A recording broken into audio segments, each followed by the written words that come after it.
Standard hydrogen electrode पढ़ा देते पहले आपको। SHE ये है कि आपका स्टैंडर्ड हाइड्रोजन इलेक्ट्रोड। देखो इसमें फर्स्ट पॉइंट लिखेंगे आप, स्टैंडर्ड हाइड्रोजन इलेक्ट्रोड में फर्स्ट पॉइंट लिखेंगे बेटा, it is reference electrode. Reference electrode, ये रेफरेंस इलेक्ट्रोड है, मतलब इसके रेस्पेक्ट में किसी दूसरे इलेक्ट्रोड का इलेक्ट्रोड पोटेंशियल फाइंड करते हैं। समझ मेरी बात। दूसरा पॉइंट है बेटा, it's electrode potential, it's electrode potential is 0.00 volt, ये होता है। तीसरा पार्ट है बेटा इसका SHE का, it is act as anode as well as cathode, as well as it is act as anode as well as cathode, दोनों का वर्क करता है। कौन? SHE। कैसे? ऐसे देख लो, when it is act as anode, जब एनोड का वर्क करेगा तो कैसे लिखेंगे इसको? एनोड में क्या होता है बेटा? ऑक्सीडेशन। ऑक्सीडेशन में क्या होगा? इलेक्ट्रॉन लूज करता है। पहली क्लास में बताई गई थी ना आपको, क्या करेगा? तो 2s पॉजिटिव इलेक्ट्रॉन लूज कर दिया, 2 इलेक्ट्रॉन। ये है बेटा गैस, और ये क्या हो गया? जब आयंस बन गया तो एक्वस हो गया। ये क्या हो गया? एक्वस हो गया। इसको रिप्रेजेंट कैसे करें बेटा? H2 सॉलिड है, जैसे यहाँ H पॉजिटिव, फिर क्या लिखेंगे आप? H2 gas. क्या लिखेंगे? H2 gas, right. ये रिप्रेजेंटेशन, जब ये नोड का वर्क करेगा इसको ऐसे लिखा जाएगा। आई बस में नहीं है, हाँ ठीक है ना। नेक्स्ट सेकेंड पॉइंट, प्लेटिनम क्यों लिया? क्योंकि गैस कभी इलेक्ट्रोड का वर्क कैसे करेगी? उनको कहाँ तार लगाएंगे? तो प्लेटिनम एक ऐसा मेटल है जो हाइड्रोजन गैस को क्या कर लेता है बेटा? एब्जॉर्ब कर लेता है। मतलब उसके उस प्लेटिनम मेटल पर उसका ऑक्सीडेशन रिडक्शन हो जाता है। मतलब जो गैस का ऑक्सीडेशन रिडक्शन हो रहा है ना, प्लेटिनम मेटल के ऊपर हो रहा है। कहाँ पे हो रहा है? प्लेटिनम मेटल के ऊपर हो रहा है। तो बच्चों यहाँ पे क्या हुआ? When it is act as cathode, when it is act as cathode, जब ये कैथोड का वर्क करेगा, S पॉजिटिव एक्वस, यहाँ क्या होगा? H2 gas. क्या हो जाएगा आपका? PT solid. क्या हो जाएगा? PT solid.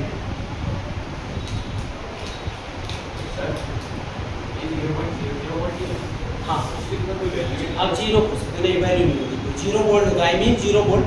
डेसिमल के 3-4 डिजिट तक 0 होता है, ठीक है ना। अब इसका डायग्राम कैसे होता है SHE का? देख लो जरा। SHE को आप कैसे लिखेंगे? देखिए बस होता कैसे। ये SHE है, यहाँ से क्या पास करें बेटा? हाइड्रोजन गैस पास करें, ठीक है ना।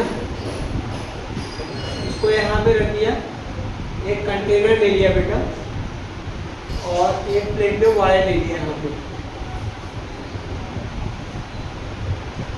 ये आपका प्लेटिनम वायर है, PT वायर। और इससे क्या बोलेंगे? Finally divided platinum.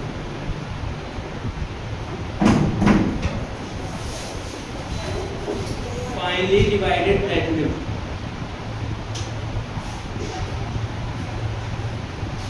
Finally divided platinum, ठीक है। गुस्से में बेटा क्या? हाँ, गुस्से में हो? तो ये है आपका 1 मोलर H+ आयन। ये प्लेटिनम वायर है बच्चे, जल्दी से नोट करो इसे, ठीक है ना। इसका काम होता है किसी दूसरे इलेक्ट्रॉन का क्या करना, इलेक्ट्रॉन पोटेंशियल निकालना। अब मैं एक चीज आपको बताऊं, हाइड्रोजन से more reactive metal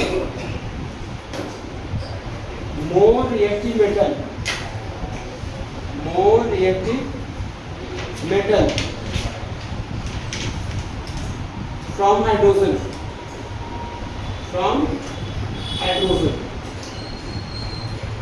act as anode, वहां पे क्या करेंगे, एक्ट एज एनोड। और SHE वहां पे क्या काम करेगा, SHE एक्ट एज कैथोड। ये पॉइंट्स लिख लो जल्दी से। फिर क्या है, दूसरा पॉइंट है बच्चे, लेस रिएक्टिव मेटल। कौन से, less reactive metal from hydrogen. आपने 10th में रिएक्टिविटी सीरीज पढ़ी थी ना, हाइड्रोजन के ऊपर वाले जो थे वो हाइड्रोजन से मोर रिएक्टिव थे, हाइड्रोजन के नीचे जो कॉपर, मरकरी, गोल्ड, प्लैटिनम ये थे वो हाइड्रोजन से क्या थे, लेस रिएक्टिव थे। तो हाइड्रोजन से मोर रिएक्टिव मेटल है तो वो एनोड कवर करेंगे, SHE किस कवर करेगा, कैथोड का। समझ आएगी नहीं बात। और सुनो, और हाइड्रोजन से जो लेस रिएक्टिव मेटल है उनके रिस्पेक्ट में वो किस कवर करेगा, मेटल कैथोड का। और SHE किस कवर करेगा, एनोड कवर करेगा। किस कवर करेगा, एनोड का। Less reactive metal from hydrogen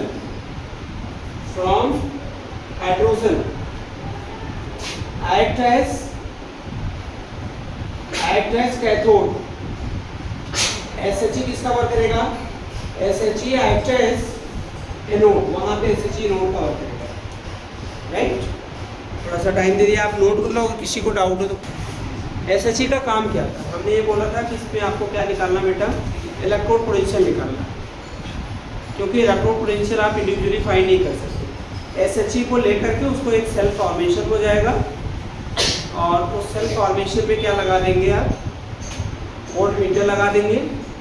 जो वोल्ट मीटर रीडिंग होगी वही स्टैंडर्ड सेल पोटेंशियल होगा। क्या होगा, हाँ। और SHE का आपको इलेक्ट्रोड पोटेंशियल पता है तो दूसरे वाले इलेक्ट्रोड का पोटेंशियल आप क्या कर लोगे, फाइंड कर लोगे। मतलब किसी भी इलेक्ट्रोड का स्टैंडर्ड इलेक्ट्रोड पोटेंशियल कैसे फाइंड करेंगे, विद द हेल्प ऑफ क्या होगा, SHE। जैसे यहाँ पे है, हमें जिंक इलेक्ट्रोड है, जिंक इलेक्ट्रोड का पोटेंशियल फाइंड करना है, तो इसको किस में डाला गया बेटा, 1 मोलर जिंक सल्फेट सोल्यूशन में डाला गया, क्योंकि we are going to measure the standard electrode potential. क्या मेजर करने जा रहे हैं आप, स्टैंडर्ड इलेक्ट्रोड पोटेंशियल मेजर करने जा रहे हैं। That's why you will take the here 1 molar ZnSO4 solution. Now you know zinc is a more reactive than hydrogen because it kept at the top of the reactivity series. ना reactivity series के कहाँ पर रखा है, hydrogen के ऊपर है, top पर है, तो ये एनोड कवर करेगा। और SHE किस कवर करेगा, SHE किस कवर कर रहा है, कैथोड कवर करेगा। ये SHE होगा, लो SHE बन गया आपका।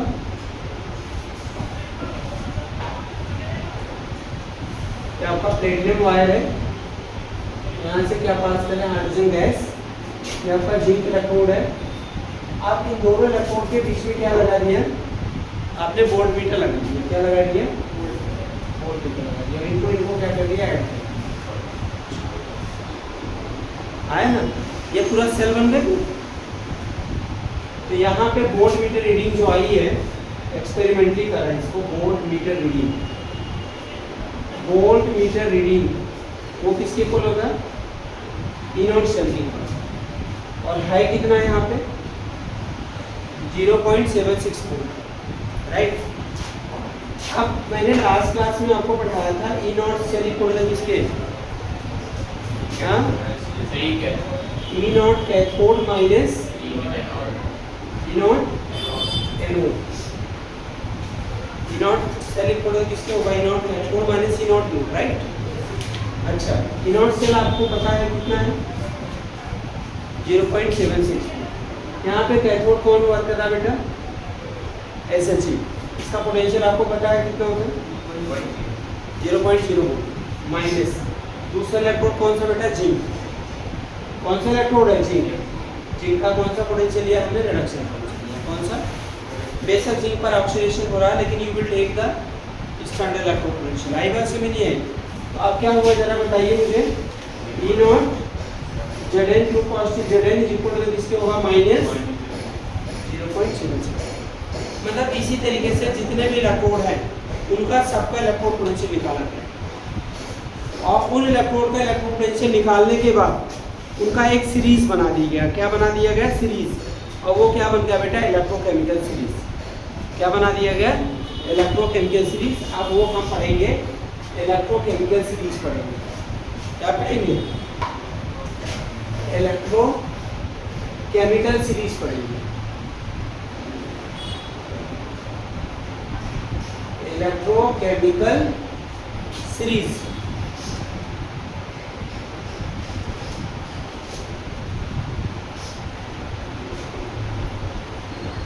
ठीक है ना? लिखना when standard reduction potential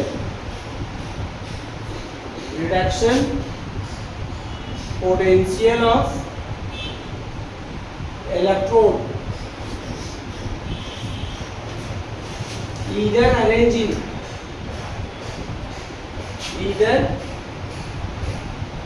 arrange in increasing order or decreasing order,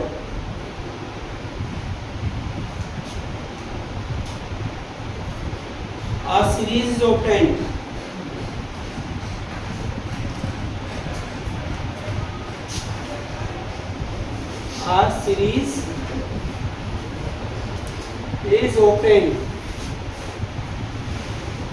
called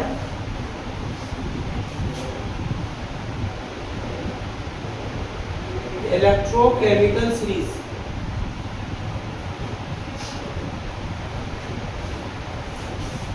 एक सीरीज बन जाती है उसे क्या बोलते हैं?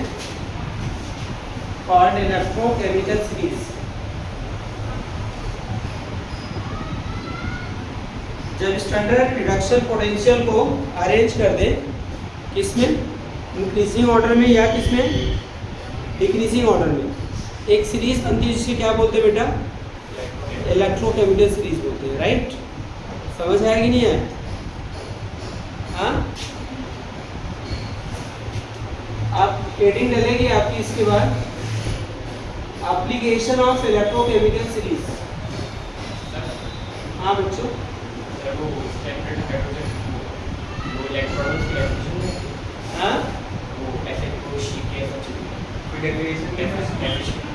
सच्ची की नहीं आएगा तो वही 3 पॉइंट लिख देना जो बताया ना। Application of electrochemical series. हाँ, एक चीज़ है इसका रिप्रेजेंटेशन मैं बता देता हूँ। ये जो SHE यहाँ पे बना इस सेल का अगर रिप्रेजेंटेशन करना हुआ वो कैसे प्रयोग करोगे? पहले सेल रिएक्शन लिख लो। क्या लिख लो? सेल रिएक्शन लिख लो। इसकी सेल रिएक्शन कौन सी होगी? यही वाली तो होगी। क्या करके बताऊँ? वो करके मिटा के रुक जाओ, करके बताता हूँ इसकी सेल रिएक्शन। जैसे इसका सेल रिप्रेजेंट करना तो सेल रिएक्शन बनाना पड़ेगा। इसका एनोड और कैथोड की रिएक्शन लिखो। Zn सॉलिड से क्या होगा? Zn two positive aqueous how many electron lose by 2 electron ना। नाउ बेटा हाइड्रोजन का क्या हो रहा है? देखो रिएक्शन मैंने बता रखी है। देखो कैथोड पर SH की रिएक्शन क्या हो रही है? 2H पॉजिटिव प्लस क्या होगा? 2 इलेक्ट्रॉन गेन करेगा तो क्या होगा? H2। ओवरऑल रिएक्शन क्या होगी इसकी? 2 इलेक्ट्रॉन इस कैंसिल बाय क्या होगा? 2 इलेक्ट्रॉन। समझ तो आ रहा है ना? ओवरऑल सेल रिएक्शन बनेगा बेटा आपका Zn solid plus 2H positive aqueous. Right? ठीक है ना? तो क्या देगा बेटा? Zn 2 पॉजिटिव एक्वस प्लस क्या होगा? H2। अब इसी को हमें क्या करना? सेल में रिप्रेजेंट करना है। तो क्या करेंगे आप? Zn सॉलिड से क्या होगा? Zn 2 पॉजिटिव एक्वस, फिर क्या लेंगे? Double line H positive. देखो रिडक्शन हो रहा है ना इसका। यहाँ पे H पॉजिटिव एक्वस कोई स्टोइचियोमेट्रिक कोएफिशिएंट तो नहीं लगाते ना? नहीं लगाते। क्या होगा? H2। H2 किस पर सपोर्टेड है जरा बताओ? प्लेटिनम। देखो प्लेटिनम कोई रिएक्शन में पार्टिसिपेट नहीं कर रहा है, ये इनर्ट होता है। ये क्या होता है आपका? Inert. This is the cell reaction, this is the cell reaction. आगे से में नहीं है। तो वापस आते हैं बेटा हम एप्लीकेशन ऑफ इलेक्ट्रोकेमिकल सीरीज पर। फर्स्ट पॉइंट लिखेंगे। मैं एक चीज बोलूंगा फर्स्ट पॉइंट पढ़ाने से पहले, एसआरपी वैल्यू बोलूंगा बार बार। इस एसआरपी का मतलब समझना क्या होना चाहिए आपको, ऐसे पता है? Standard reduction potential. क्या बेटा? Standard reduction potential. तो एप्लीकेशन में एक एक पॉइंट में लिखूंगा। फर्स्ट पॉइंट बेटा एप्लीकेशन में क्वेश्चन जेई में भी आता है, नीट में आता है, बोर्ड में तो आता है, आया नहीं, ठीक है ना? तो ध्यान से पॉइंट्स को समझ के चलना, आपको क्वेश्चन लिखने में बहुत आसानी रहेगी। आपको क्वेश्चन लिखने में क्या रहेगा बेटा? बहुत आसानी रहेगा। इसका मैं अगर फर्स्ट पॉइंट लिखूं बच्चे, फर्स्ट पॉइंट लिखूं एप्लीकेशन में, आप भी लिखना और इसको समझना भी क्या इसका मतलब। द मेटल है low SRP value, the metal है low SRP value is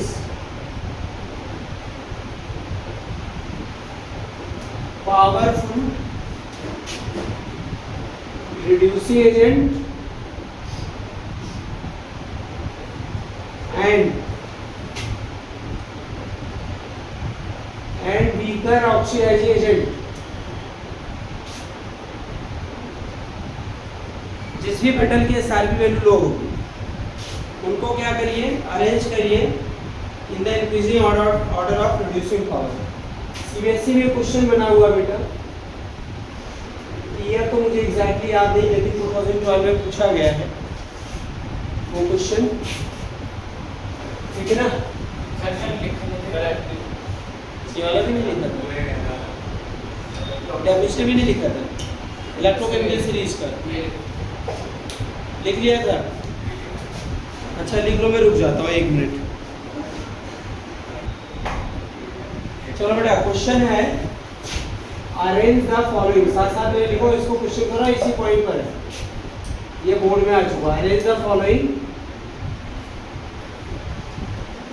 in the increasing order of reducing power, reducing power. के पॉजिटिव, के आपको दिया हुआ -2.93 वोल्ट, ठीक है ना? एजी पॉजिटिव, एजी 0.80 volt, Mg2 positive, Mg -2.37 volt, Hg positive, Hg 0.79 volt,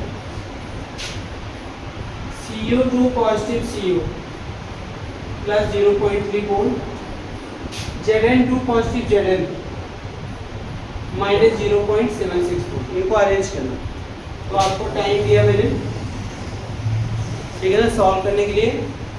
आप अरेंज करिए इस पॉइंट को, फिर चलो लिखो। तो इसका आंसर क्या होगा? मैंने बेटा पॉइंट ये जो बताया है, metal have low SRP value is powerful, क्या होगा? Reducing agent. तो K is powerful reducing agent, then क्या होगा आपका Mg, फिर उससे कम क्या होगा बेटा Zn, फिर उससे कम Cu, उससे कम क्या होगा Hg, और उससे कम सबसे कम क्या है बेटा Ag। तो पावरफुल रिड्यूसिंग एजेंट पोटेशियम है और पावरफुल ऑक्सीडाइजिंग एजेंट इसमें कौन सा है? सिल्वर, ठीक है ना? दूसरा पॉइंट लिखिए एप्लीकेशन का दूसरा point, metal have low SRP value, metal have low SRP value,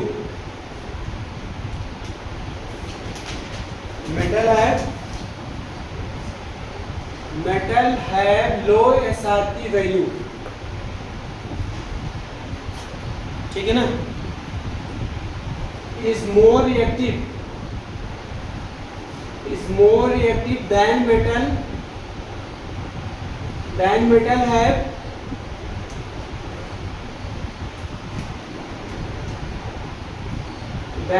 have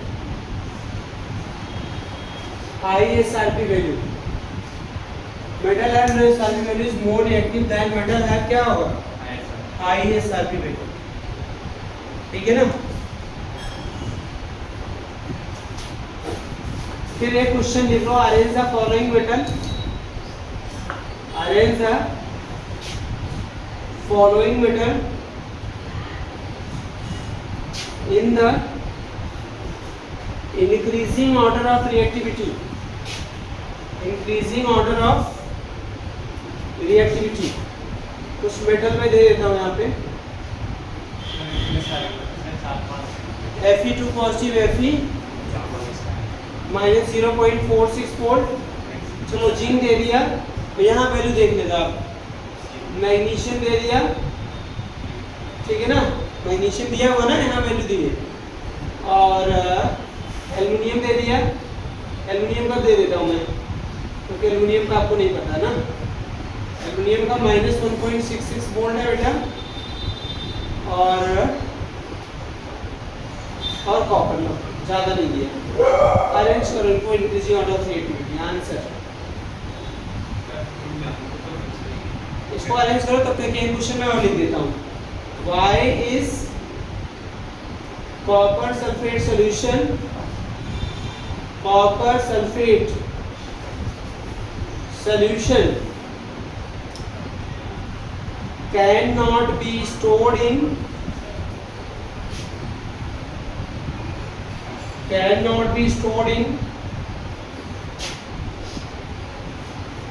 why is copper sulfate solution cannot be stored in zinc container?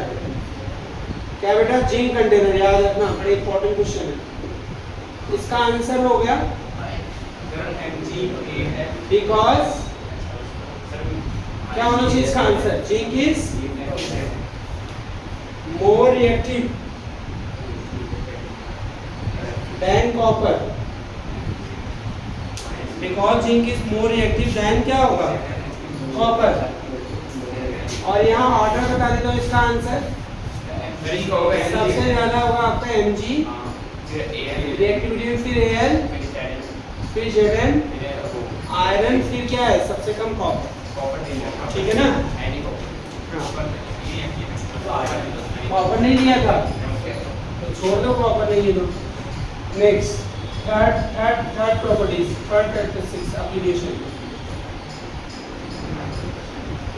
Third application,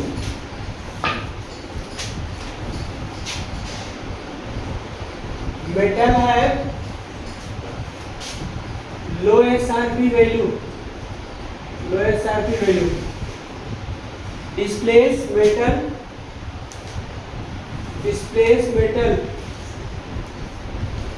from its solution, displace metal from its solution.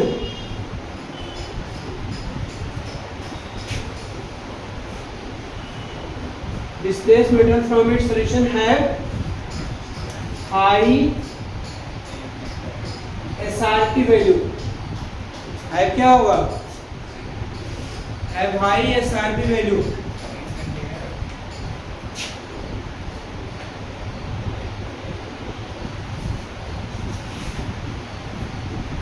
है क्या होगा बेटा? High SRP value. ठीक है, आगे समझ में नहीं आया? ठीक है ना? वो डिस्प्लेस कर देता है. जैसे ये वाली रिएक्शन पॉसिबल है, बताओ? नहीं. क्यों? क्योंकि कॉपर क्या है? लेस रिएक्टिव है किससे? जिंक से. लेकिन ये वाली रिएक्शन पॉसिबल है. जिंक प्लस होती है ना ये वाली रिएक्शन, क्या बनती है बताओ? Zn4 प्लस क्या होगा? Cu. आगे से मैं next question number 4, application 4. Metal है, फॉर्मूला लिख करके याद करो बेटा जल्दी जल्दी. मेटल है हाई SRP वैल्यू, मेटल है sorry, low SRP value, low SRP value, corrode faster, corrosion इसका फास्टर होता है, कोरोड फास्टर देन मेटल है high SRP value, then metal है क्या होगा, हाई एसआरपी वैल्यू, राइट। मतलब जिस मेटल का एसआरपी वैल्यू क्या होगा, ज्यादा होगा, ठीक है ना, वो कोरोड जल्दी होगा। एक सीबीएसई का क्वेश्चन है, इस पर मैं बोलता हूँ, देता हूँ आपको। क्वेश्चन है, देखिए बेटा, two metal A and B, two metal A and B, it's reduction potential, reduction potential are minus 0.25 volt and plus 0.34 volt respectively.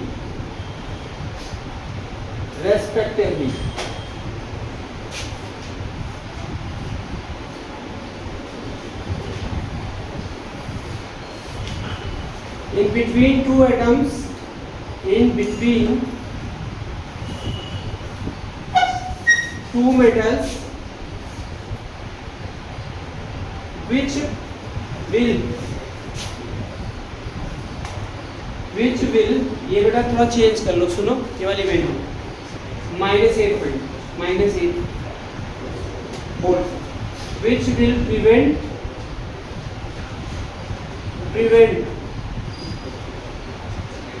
corrosion of iron, which will prevent corrosion of iron. कौन iron के corrosion को prevent करेगा?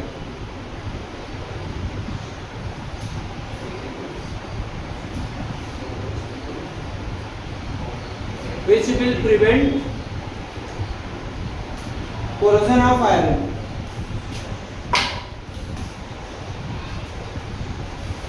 कौन करेगा? बताइए इसका solution क्या लिखूं?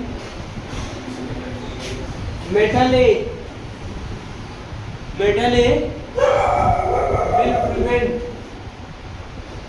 will prevent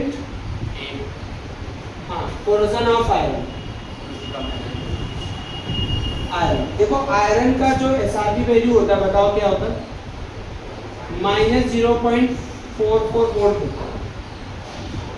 देखिए अब बताइए, तीन मेटल है, ए बी और आयरन, तीन ले लेते हैं ना, आयरन को भी ले लेते हैं, तीन मेटल है ए बी और आयरन, कौन होगा कोरोड फास्टर इसमें? जिसके एसआरपी वैल्यू कम हो वो होगा। फिर उसके बाद कौन होगा? बी। फिर उससे कम कौन होगा? उसके बाद आयरन होगा। सबसे कम कौन होगा? बी। तो ये बताइए बी तो नहीं कर पाएगा ना आयरन का, क्योंकि उसके रहते ए कर देगा, क्योंकि ए की एसआरपी वैल्यू क्या है? ज़्यादा है तो वो खुद मिट जाएगा, उसको बचा लेगा मिटने से। जब तक वो रहेगा तब तक उसको नहीं मरने देगा। मतलब जब तक हमारे एक पेरेंट की तरह काम करेंगे, जब तक हमारे पेरेंट है तब तक हमारे ऊपर कोई आँच आती है नहीं आती। यदि हमारे ऊपर पेरेंट नहीं होंगे, then I will feel the unsafe insecure, you consider, right. आइए ना सुनिए, नेक्स्ट देखिए, fifth properties. The metal have high SRP value. High SRP value. Discharge first at cathode. Discharge याद रखना, प्रोडक्ट ऑफ इलेक्ट्रोलाइसिस में point बहुत, first at the cathode, first at the cathode during electrolysis. During क्या होगा? The metal have high SRP value, discharge first at the cathode during electrolysis. During क्या होगा? Electrolysis. आई बस में ये बताओ, कुछ मेटल है, कॉपर है Cu2 पॉजिटिव Cu 0.34 एग्जांपल लीजिए, वोल्ट है, सिल्वर है Ag पॉजिटिव 0 पॉइंट क्या होगा 80 वोल्ट होगा। कौन सा फिर और भी है, आपका आयरन ही ले लो, आयरन का कितना है माइनस। बेटा ये बताओ कौन पहले डिस्चार्ज होगा कैथोड पर ड्यूरिंग इलेक्ट्रोलाइसिस इन तीनों मेटल में? हाँ Ag होगा। आपने क्या लिखा, मेटल है हाई SiP ज़्यादा, अगर जिस मेटल का SiP वैल्यू हाई होगा तो ड्यूरिंग इलेक्ट्रोलाइसिस वो क्या हो जाएगा, पहले डिस्चार्ज हो जाएगा। क्या हो जाएगा, पहले डिस्चार्ज हो जाएगा। आई भाषा में नेक्स्ट पॉइंट बेटा 6 पॉइंट। अच्छा रोकना पड़ेगा, हाँ कोई बात नहीं, लिखना बेटा 6 पॉइंट। द नॉन मेटल है, द नॉन मेटल है क्वेश्चन है high SiP value, high SiP value is powerful oxidizing agent, oxidizing agent and weaker reducing agent, and weaker reducing agent, ठीक है ना। and weaker क्या होगा, reducing agent। बस SiP value से बता सकते। 7 लिखना, the reaction for which inert cell is positive reaction will be feasible, the reaction for which E naught cell is positive reaction will be feasible, reaction will be feasible, reaction feasible होगा, right. Reaction क्या होगा बच्चे, feasible होगा। आई बस में तो मतलब ई not cell reaction का निकाल लेना, अगर पॉजिटिव होता है रिएक्शन फिजिबल होगा। आज इतना ही, ठीक ना। कल बेटा क्लास में मिलते हैं, नेक्स्ट सिचुएशन पढ़ाएंगे, very important. Next situation for electrode potential और next situation for cell potential, कोई कंफ्यूजन नहीं होना चाहिए।